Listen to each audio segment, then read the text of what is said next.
Okay, so now I'm going to start identifying any bias that I see in Justin's story of what happened. And I've got my pink highlighter to do that.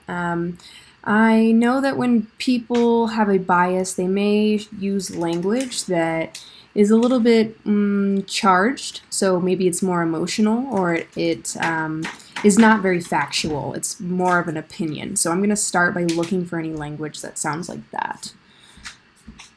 Justin. That kid started it, Max. I was just standing in line waiting to pay for my food, and he shoved me super hard. Okay, the words super hard are more like opinion statements. We don't know if, in fact, it was. That's kind of subjective, depends on the person. I'm going to keep going. And like for no reason, he just freaked out on me. Okay, so the term freaked out on me, that's also more of like a charged way of describing what Max may or may not have done. I don't even know the kid, and he's been weird to me ever since I started going to this school. Okay, another example of him and his opinion of Max. So he's been weird. He and his friends glare at me in English class for no reason.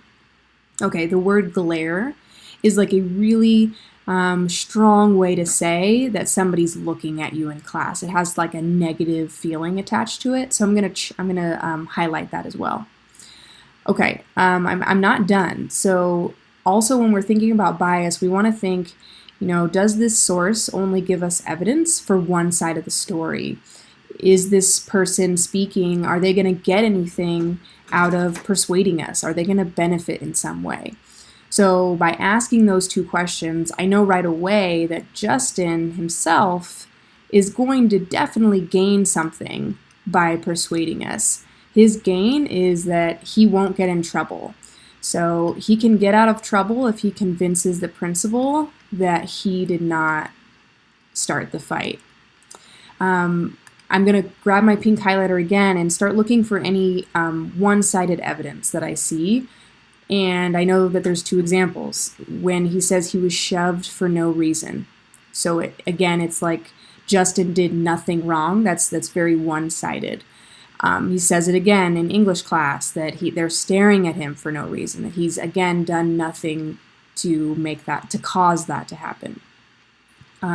So by looking at charged language and asking yourself, is the speaker going to get anything? Are they going to gain anything by persuading me? Or is the evidence one-sided? We can start to really analyze and evaluate how valuable or reliable that source is.